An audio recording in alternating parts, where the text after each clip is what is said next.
retrouve aujourd'hui pour commencer un nouveau reading vlog. On est lundi 19 avril et je vous prends pour débuter avec moi cette nouvelle semaine puisque j'ai terminé toutes mes lectures last week-end. J'ai donc terminé le vlog d'ailleurs ce matin. Je vais commencer une nouvelle lecture que je viens à peine de choisir dans ma bibliothèque, qui est donc La distance entre nous de Maggie O'Farrell. J'avais très envie de retrouver un petit peu la plume de cet auteur que j'avais vraiment beaucoup aimé dans I Am et du coup je suis ravie de lire un autre livre de cet auteur. Ça fait un petit moment qu'il est dans ma bibliothèque quand même, donc j'ai hâte de lire autre chose d'elle et voilà, j'avais pas envie de prendre un livre trop gros. Là il fait 360 pages. Tout simplement parce que je vais recevoir normalement des services presse cette semaine et il y en a un que j'ai envie de commencer directement cette semaine. Donc je vous montrerai ça au fur et à mesure des jours qui suivent. Mais je suis super contente de lire celui-là. Donc je vous retrouve dans plusieurs jours je pense pour vous donner mon avis sur ce livre. Je vous retrouve, on est vendredi 23 avril et je voulais vous tenir un petit peu au courant de mes lectures. J'ai terminé La distance entre nous de Maggie O'Farrell il y a 2 jours déjà. J'ai vraiment passé un excellent moment de lecture avec ce titre. Je suis trop contente d'avoir retrouvé un peu la plume de cet auteur parce que j'adore comment elle décrit les choses, sa façon vraiment de nous raconter les histoires. Et le premier titre que j'ai lu c'était un recueil de nouvelles, donc forcément c'était différent. Là c'est vraiment un roman, donc j'ai vraiment pu apprécier sa plume de A à Z dans un roman. Et c'était assez spécial au début parce qu'on avait pas mal de points de vue différents. Je me suis dit oula, ça va être un peu difficile de comprendre l'histoire, de m'attacher au personnage et tout. En fait le roman se sépare en 3 parties et vous allez suivre 2 personnages principaux, mais on va avoir le point de vue de plein d'autres personnages comme les parents en fait des protagonistes, les grands-parents, enfin plein de personnages différents. Et vraiment je trouve que c'était super d'amener plein de points de vue comme ça différents pour comprendre vraiment les personnages. On va suivre Jake qui vit à Hong Kong, sa mère est britannique et elle est partie en fait à 18 ans de chez elle et elle a décidé de prendre son sac à dos et de partir à travers l'Europe vers les pays d'Asie. Et au final, elle va rencontrer quelqu'un qui est également un baroudeur. Elle va avoir une relation avec cette personne et elle va tomber enceinte. Cette personne est également britannique en fait de nationalité et elle va décider de garder l'enfant et au fur et à mesure, elle va s'installer à Hong Kong. Elle va se dire je reste là quelques années et après je repartirai chez moi, je repartirai en Angleterre. Sauf que arrivée aux 16 ans, 18 ans en fait de son fils, elle est toujours à Hong Kong, donc voilà, en fait elle est restée là-bas. Et nous du coup on suit Jake qui est plus âgé, il a la vingtaine et en fait il vit à Hong Kong, il a une petite amie et il va y avoir le soir du nouvel an du coup une marche on va dire, une bousculade énorme et il va y avoir pas mal de blessés. Lui va être blessé, sa petite amie va être très fortement blessée, elle va quasiment y rester et une de leurs amies va décéder aussi. Donc là je vous spoil vraiment pas grand chose parce que c'est vraiment les tout débuts du roman et en fait il va vraiment croire que sa copine va mourir parce qu'en fait elle est dans un état vraiment très compliqué. Les médecins lui disent d'ailleurs elle ne passera pas la nuit, donc voilà, très chouette. Et elle veut pas partir sans s'être mariée avec lui. Elle dit qu'elle voulait pas partir sans être liée à lui. Chose qu'il va faire du coup en mode il accepte les derniers vœux d'une personne qui va mourir. Et on va suivre sa vie à partir de ce moment-là. On va suivre Stella qui est un personnage qui n'habite pas du tout à Hong Kong, elle vit à Londres. Elle a absolument rien à voir avec Jake. Et c'est une femme très bizarre. On va la suivre au début du roman. Elle va voir quelqu'un dans la rue et on a l'impression qu'elle va faire une crise de panique. Et elle va vraiment se renfermer sur elle-même et elle va vouloir tout quitter. Donc en fait elle ne donne plus de nouvelles à sa sœur avec qui elle est très proche normalement. Et elle va vraiment quitter Londres, elle va partir. Elle a décidé de tout lâcher comme ça, son boulot, sa famille. Et on va du coup la suivre à partir de ce moment-là. J'ai pas envie de vous dire grand chose d'autre de ce roman parce que vraiment il faut découvrir les personnages, il faut découvrir leur situation, comment est-ce qu'ils en sont arrivés là, j'ai pas envie de vous dire davantage. Je sais que c'est pas énorme pour un résumé, vous pouvez vous en douter, mais les 2 personnages vont finir par se rencontrer et il y a un petit mystère en fait notamment sur le personnage de Stella et j'ai vraiment bien aimé la façon dont c'était amené. C'était pas hyper surprenant au fur et à mesure enfin à la fin du roman, c'était pas en mode ah voilà il y a une grosse révélation, mais au fur et à mesure on s'attache vraiment au personnage. J'ai adoré la façon dont elle avait amené tous les personnages qui gravitent autour de la vie de nos deux personnages, et vraiment je crois que j'ai juste un coup de cœur sur la plume de l'auteur. Je sais pas, j'ai vraiment adoré retrouver cette plume. C'est une plume qui me touche énormément en contemporain comme ça, ce qui est plutôt rare parce que vraiment j'ai beaucoup de mal des fois à me lancer dans une histoire qui est une histoire contemporaine en fait, autre que la SFFF, et la plume de Maggie O'Farrell, je sais pas, elle arrive vraiment à me toucher, à me faire avoir plein d'émotions. J'avais vraiment adoré, que ça a été un gros coup de cœur, le recueil de nouvelles I Am. Je viens d'aller prendre justement, qui en fait relate un petit peu des passages de la vie justement de Maggie O'Farrell, et en fait elle dit que c'est 17 petits instants où elle a frôlé la mort. Voilà, il y a plein de choses hyper touchantes dans ces nouvelles, et pour l'instant c'est mon préféré parce que vraiment là en fait je sais que ce sont des choses qui se sont passées, et en fait ça fait vraiment froid dans le dos, mais l'écriture dans ce roman, du coup on retrouve la même sensibilité de l'auteur. Je crois que celui-là est sorti vachement après celui-là d'ailleurs, donc c'est peut-être aussi qu'elle s'est peut-être améliorée au fur et à mesure des années avec, je sais pas, avec sa plume, avec la sensibilité qu'elle met dans ses mots, je sais pas trop.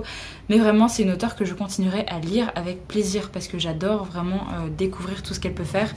Donc voilà, c'était pas un avis très construit, c'était pas un résumé très construit non plus, mais en même temps, c'est un roman qui fait 370 pages, c'est un contemporain, je peux pas vous dire grand chose dessus.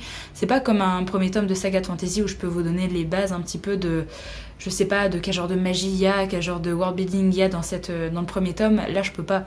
Donc voilà, tout ce que je peux vous dire c'est que vraiment si vous cherchez une plume hyper jolie, hyper qui vous fait hérisser les poils des fois, de la façon dont sont amenés les sentiments et tout des personnages, je peux que vous conseiller Maggie O'Farrell. Je vous conseille I Am si jamais vous l'avez pas découvert, parce que vraiment c'était mon gros coup de cœur de l'auteur, mais celui-là est très sympa également, j'ai beaucoup aimé l'histoire, donc voilà, je m'achèterai d'autres titres de l'auteur, ça c'est sûr. Donc j'ai décidé de commencer quelque chose de complètement différent. Ça fait un petit moment que j'avais pas pris un roman de fantasy, et j'ai discuté avec Rémi justement de l'auteur qui est David Gemmell. J'ai discuté un petit peu avec lui parce que j'avais pas mal de préjugés sur cet auteur, et je savais pas non plus si je pouvais vraiment commencer avec le titre que j'ai en ma possession, qui était Légende. Et il m'a rassurée, il m'a dit que oui, je pouvais commencer avec Légende, que c'était le premier tome techniquement de sa saga Draenei, et que du coup ça posait aucun souci en fait si on voulait lire dans l'ordre de parution. Voilà, il m'a dit qu'il y avait deux ordres, un ordre de parution et un ordre un peu chronologique des événements. Donc moi ça me va de lire au niveau de l'ordre de parution. Je trouve qu'en fait on découvre au fur et à mesure la plume de l'auteur qui mûrit, et vraiment son amélioration, donc j'aime bien aussi faire ça. Donc voilà, j'ai avancé de 80 pages, j'ai pas lu énormément hier, j'avais lu beaucoup avant-hier, j'avais lu 60 pages, hier j'ai eu que 20 pages, mais voilà, il fait 350, je pense que ça va se lire assez vite, et pour l'instant j'aime bien le style d'écriture, donc je vous en reparlerai quand j'aurai terminé ma lecture, mais je pense très certainement me procurer le Lion de Macédoine de cet auteur, parce que j'adore tout ce qui touche à Alexandre le Grand, et du coup ça m'a clairement motivée à découvrir cette saga. Et en plus de ça, il y a une édition qui est vraiment cool chez Mnemos, qui est pas très chère, je crois qu'il y a 4 tomes ou 5 tomes pour la saga Le Lion de Macédoine, mais du coup je me suis dit que ce serait sympa de prendre une édition intégrale. Donc voilà, pour ma lecture du moment, je vais avancer tranquillement et je vous en reparle quand j'aurai terminé. Je vous retrouve, on est mardi 27 avril et je voulais vous tenir un peu au courant de l'avancée de mes lectures. J'ai terminé Légende de David Gemmell, qui a été plutôt une bonne lecture. J'ai vraiment bien aimé l'écriture, j'ai bien aimé découvrir l'auteur, j'ai bien aimé les personnages, mais j'ai trouvé que l'intrigue était quand même assez vue en fait. C'était pas l'intrigue qui va sortir vraiment de l'ordinaire. J'ai vraiment bien aimé le fait que ce soit techniquement le premier tome de la saga Draenei, mais que ce soit c'est vraiment un one shot où l'histoire se termine quand même ici, vous avez une fin. On va suivre alors c'est de la fantasy adulte, et en fait on va suivre plusieurs personnages. On va suivre notamment Drus, qui est techniquement une légende qui qui de par ses exploits de quand il était soldat a fait vraiment naître une légende sur son personnage, parce qu'il était très doué, il a participé à plein de batailles, et en fait il y a vraiment un mythe comme ça qui s'est créé autour de lui. Et on va suivre également deux personnages dont j'ai déjà oublié le nom alors que j'ai terminé il n'y a pas si longtemps que ça. On va suivre la fille d'un comte et on va suivre un soldat également qui va rencontrer justement cette fille, et en fait elle souhaite retourner à un endroit qui est Drosdelnock, qui est une cité, on va dire, qui va se faire envahir très bientôt. Et le but de ce roman, c'est justement de décrire la bataille qui va se passer à Drosdelnock. Vous avez un peuple qui s'appelle les Nadirs qui va chercher à étendre encore plus son territoire et qui va donc vouloir envahir Drosdelnock, qui est une grosse cité qui est protégée par des murs, en fait, par des grosses enceintes. Mais c'est un peu compliqué pour eux de se défendre parce que les Nadirs en fait sont extrêmement plus nombreux que les Draenei, du coup que l'autre camp. Et du coup on va voir un petit peu la préparation de cette bataille. On va suivre Drus qui va venir aider notamment pour cette bataille et qui va être hyper important en fait pour la préparation, pour le moral des troupes, pour plein de choses. Il y a également une sorte de magie qui est amenée par un certain groupe de personnages que je vous laisse découvrir parce que on les voit pas tant que ça, je trouve. Et en fait, vraiment, le but de l'histoire, c'est de préparer la bataille, de voir un petit peu, de découvrir les personnages, de découvrir un peu leur environnement en fait à Drosdelnock, tout ça, comment ça se déroule, tout ça, et la bataille en soi, voilà. Donc voilà, ça se lit quand même assez vite parce que c'est un roman qui est vraiment pas long, il fait 350 pages. J'ai bien aimé quand même qu'il soit pas très long parce que du coup les événements s'enchaînent un petit peu. Il n'y a pas trop de détails comme ça qui est amené et qui peut faire amener des longueurs dans le roman, donc ça c'est plutôt sympa. Après j'ai trouvé que l'intrigue était pas forcément hyper originale, mais j'ai passé un bon moment quand même parce que j'ai bien aimé les personnages, j'ai bien aimé les deux personnages, je sais vraiment plus, Virey je crois, et je crois que c'est Rek, mais j'ai peur de dire une bêtise. Enfin bref, le garçon qui l'accompagne, enfin l'homme qui l'accompagne, et j'ai bien aimé le personnage de Drus, même si c'est un vieillard en fait maintenant, il a plus de 60 ans, et en fait ça se sent en fait d'une certaine façon qu'il apporte également le côté de « Ah, avant c'était comme ça ». Donc voilà, il y a certains aspects en fait du personnage qui me faisait un peu lever les yeux au ciel, mais globalement j'ai quand même bien aimé le personnage et ce qu'il apporte au récit. Donc c'était vraiment sympa, je trouve que l'écriture se lit assez bien pour de la fantasy comme ça, et en plus vu que c'est un one shot, il n'y a pas trop de détails, trop de mise en place de l'univers ou quoi que ce soit, donc vraiment c'était chouette, j'ai passé un bon moment de lecture.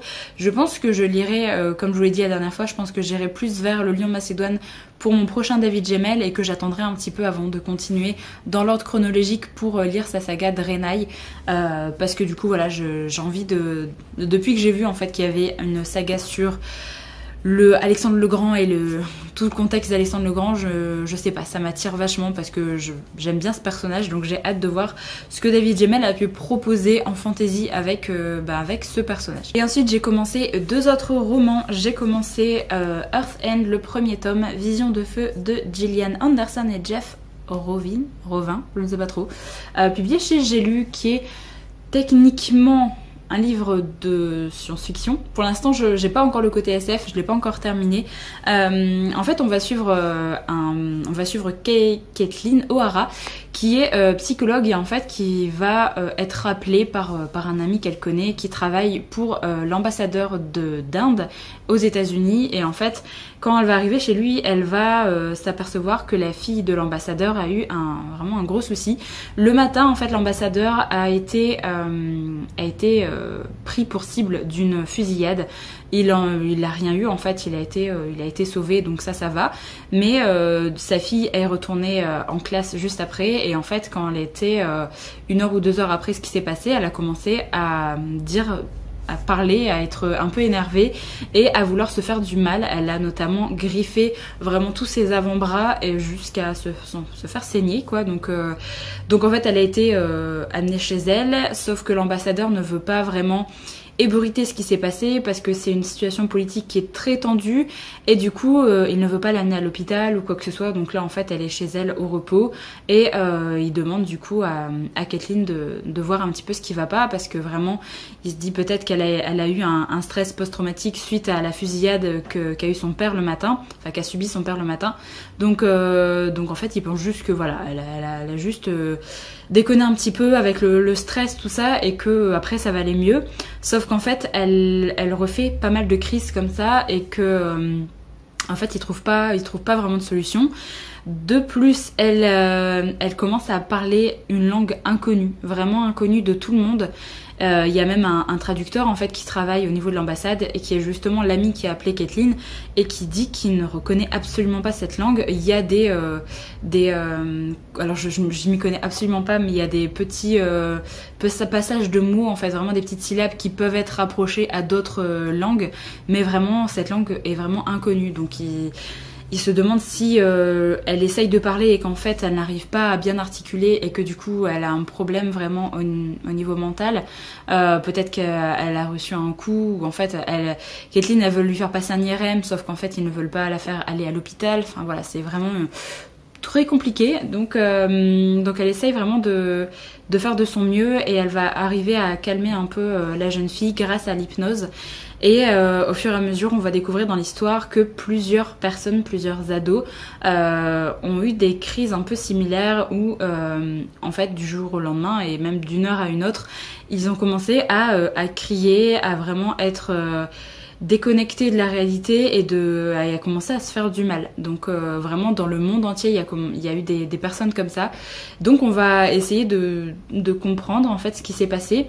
Il y a vraiment beaucoup le côté psychologique qui est amené par Caitlyn parce que du coup elle pense vraiment que la jeune fille a un problème vraiment mental. Elle essaye de savoir est-ce qu'elle est schizophrène, est-ce qu'elle a déclenché quelque chose. Donc on a beaucoup le côté psychologie. Si jamais vous aimez ça, je pense que ça peut vous plaire.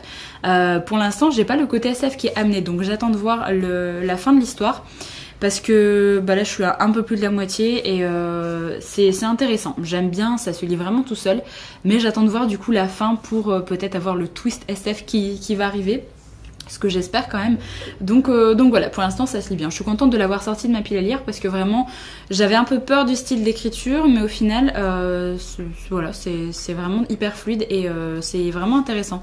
Donc je vous en reparlerai, je vous donnerai un peu mon avis final quand je l'aurai terminé. Je pense que ça ne saurait tarder parce que vraiment ça se lit bien et il faut que... J'ai commencé un autre bouquin, donc c'est aussi pour ça que je ne l'ai pas encore terminé, mais voilà, je pense que je le terminerai peut-être demain. Je pense que vu qu'il me reste une centaine de pages, je pense que ça peut le faire. Et j'ai également commencé le dernier tome de Iskari, donc c'est le tome 3, La tisseuse de ciel, parce que je me suis dit que c'était temps de terminer une trilogie et je sais pas, ça me tentait bien. Ça se lit vraiment tout seul, je suis arrivée à la page 140, j'ai commencé hier, donc c'est écrit super gros et il fait que 400 pages, donc je pense vraiment que ça va se bouffer au niveau de la lecture. Pour l'instant, on va suivre des personnages, on va suivre un personnage qu'on a déjà vu dans les 2 premiers tomes, mais qui n'était pas forcément plus détaillé que ça, et du coup on a vraiment une histoire qui va se baser sur elle et sur un nouveau personnage qui amène une touche de magie assez différente par rapport aux 2 premiers tomes, puisqu'en fait la personne se fait appeler Danse Mort et en gros elle est capable grâce à un objet, je vais pas rentrer trop dans les détails, elle est capable grâce à un objet de tracer quelque chose au sol et de passer du coup à travers ce qu'elle a tracé pour se déplacer d'un endroit à un autre. Genre par exemple de chez vous à votre boulot, par exemple, vous tracez ça et vous arrivez directement là-bas. Il y a une porte qui se présente, vous l'ouvrez et vous êtes directement arrivé à votre boulot. Enfin voilà, c'est vraiment je sais pas, un truc temporel qu'elle a réussi à mettre en place. On n'a pas trop de détails, on commence à avoir des détails sur le pourquoi du comment elle a ce don et pourquoi elle a réussi à faire ce genre de choses. Pour l'instant j'aime bien, il y a un petit côté piraterie qui est amené avec justement les bateaux, avec Danse Mort qui travaille justement pour des pirates. Le côté dragon est moins présent que les 2 premiers tomes, on les voit un petit peu mais c'est vraiment pas le sujet principal. Vous avez également des pseudo-esprits marins maléfiques de ce que j'ai pu voir, enfin j'ai pu lire pour l'instant, donc j'ai hâte de voir un petit peu comment l'histoire va se terminer et pour l'instant ça se lit vraiment bien, ça se lit tout seul, c'est pas compliqué à lire du tout, donc voilà. Et même moi qui avais plus trop de souvenirs des 2 premiers tomes, j'arrive à rentrer dedans parce que c'est une histoire à part. J'ai juste plus trop tous les clins d'œil en fait qui sont donnés au tome précédent, mais du coup c'est quand même hyper compréhensible même si vous avez plus trop de souvenirs des tomes d'avant. Je vous retrouve, on est samedi 1er mai et je viens du coup clôturer le vlog et vous donner mon avis sur les 2 lectures que j'ai terminées depuis la dernière fois que je vous ai pris, je sais plus trop quand. Alors j'ai terminé du coup le livre de science-fiction qui est Earth End de Gillian Anderson et Jeff Rovin, que j'ai bien aimé, mais c'est le genre de livre en fait où du coup on a bien le twist SF à la fin. Je vous avais fait un petit résumé la dernière fois. Et en fait, c'est le genre de livre où je sais pas trop si la fin m'a plu ou pas. Je pense qu'il faut que j'attende encore un petit peu de temps parce qu'en fait ça part un petit peu dans un truc un peu bizarre et du coup je trouve que alors ça tient la route et en même temps je trouve ça vraiment un peu bizarre, donc il me faut du temps pour digérer ça. Après c'est un peu voilà, je peux pas trop vous dire comment se termine la fin sinon je vous spoil le roman, mais je pense que je me laisserai tenter par la suite parce que j'ai hâte de voir comment l'auteur va nous faire une suite en fait avec ce genre de révélation qu'on a eu à la fin. Donc je suis contente qu'on ait eu le twist quand même SF que j'attendais parce que vraiment pendant les plus de la moitié du roman, je vais pas dire 3/4 mais plus de la moitié du roman, c'était pas vraiment un livre de science-fiction, donc je suis contente qu'on ait eu quand même un petit twist à la fin, enfin un twist, une révélation SF, pas vraiment un twist, mais voilà, c'était plutôt sympa. Donc voilà, je suis quand même un peu mitigée parce que du coup j'aurais préféré que le côté SF ressorte plus en avant en fait dans le roman, que ça arrive petit à petit plutôt que vers la fin, et ouais, je trouve ça encore vraiment très bizarre quand j'y pense. Je me dis c'est pas forcément la fin que j'aurais imaginé et du coup j'ai été surprise, donc ça c'est plutôt pas mal, et j'ai quand même hâte de voir comment l'auteur va nous faire une suite parce que techniquement il y a un tome 2 et un tome 3.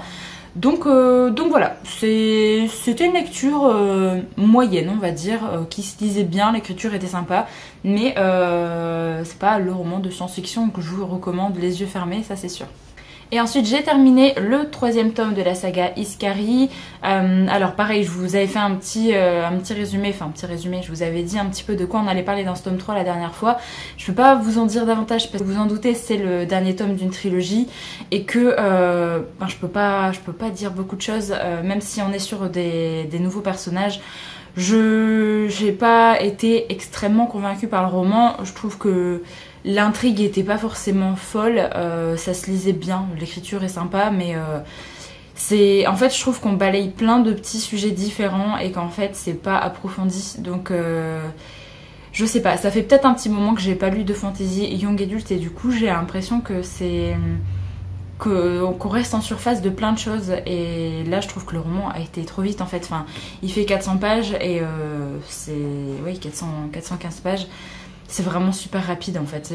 Voilà, j'aurais préféré que ça prenne un peu plus son temps et qu'on ait encore plus de détails en fait, parce qu'il y a un petit côté limite mythologique parce qu'on va parler de dieux et de déesses, et en fait on nous balance des petits passages comme ça pour nous expliquer le pourquoi du comment. Et je trouve que c'est trop peu, donc je reste un peu sur ma faim. Mon préféré de cette saga reste le 1er tome, que je vous conseille d'ailleurs parce que vraiment vous avez le côté fantasy orientale avec les dragons et tout qui est super sympa, et une intrigue qui est vraiment chouette.